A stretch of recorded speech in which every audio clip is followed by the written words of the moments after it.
Bu ABŞ ile Hindistan arasında son vaxtlar yaranmış yaxınlaşmanın nəticəsidir. Hindistan son zamanlar İran neftindən imtina edir, Rusiya neftindən imtina edir və ABŞ onun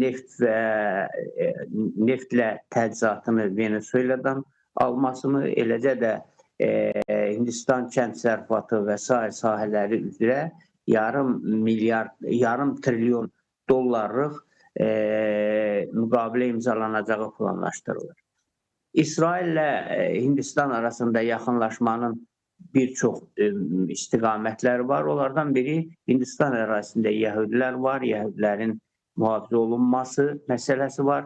Çünki perspektivdə əgər İrana qarşı hər hansı bir aksiyalar keçirilə bilərsə, ola bilər ki, yəhudi icmasına qarşı Hindistanda da hansısa qüvvələr problem yarada bilər. Bu baxımdan Hindistanın baş naziri həmin o yəhudi icmasına İsrail qarşısında ötəlik götürərək təhlükəsizliyinə təminat verə bilər.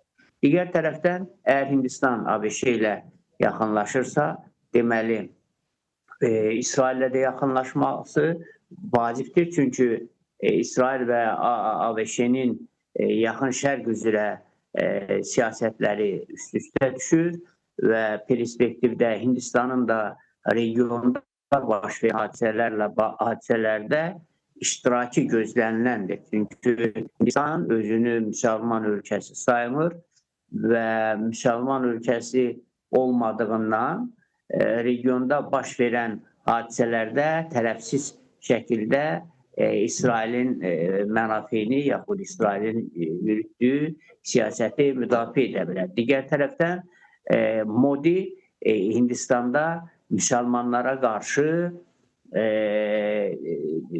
şiddəti ilə seçilən baş nazirdir əvvəlkilərlə müqayisədə. Bu baxımdan da onların ideoloji münasibətləri, yaxınlıqları da üst-üstə düşür.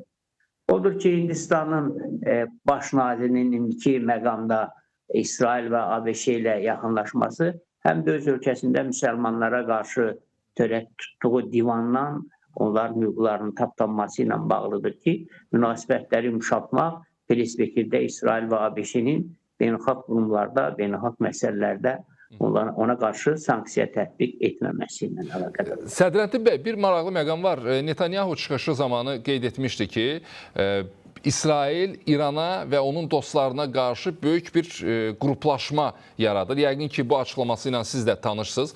Bu qruplaşmanın içində biri yəqin ki, Hindistandır və digər qüvvələrdən danışsaq, hansı ölkələrin adını siyahıda görə bilərik? Məsələn, Səudi Ərəbistan ola bilər, Birləşmiş Ərəb Əmirliyi olur, region dövlətləri, o ölkələr ki, körfəz əməkdaşlıq ölkələri ola bilər. Çünki Donald Trump prezidentliyinin birinci dövründə regionda müsəlman ölkələrindən ibarət bir NATO bənzəri bir blok yaratmağa cəhd elədi. O blokda da daha çox İrandan gələn hücumların, təzyiqlərin və s. qarşısını alması məqsədi ilədir. O vaxt yaranmadı. İndi yenidən belə bir blokun yaradılması cəhətdə həmin məqsədə xidmət edir. Təxminən bura daxil ola bilər, məsələn, hətta Əfqanistan belə daxil ola bilər. Çünki Əfqanistanla İran arasında bir sıra məsələlərdə anlaşılmazlıqlar var və İran hakimiyyəti zaman-zaman Əfqanistana bu tip məsələlərdə təzyiq edir. Xüsusən İranda yaşayan Əfqan mühacirləri vasitəsilə.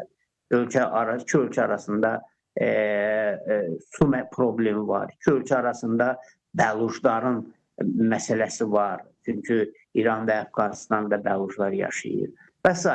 Yəni, bu ölkələr, o ölkələr ki, özlərinə İrandan təhdidlər, təhlükələr gözləyir, o ölkələr burada əməkdaşlıq edə bilərlər. Və hesab edirəm ki, bu artıq İrana qarşı böyük koalisiyanın yaranması istiqamətində ciddi adımlar. Bu təkcə yaxın şərqdə yeni yaxın şərq planı yaxud böyük yaxın şərq planı çərçivəsində deyil, konkret İrana qarşı böyük koalisiyanın yaranmasıdır. Donald Trump bu yaxınlarda bəyan elədi ki, İran hər tərəfdən mühasirədədir.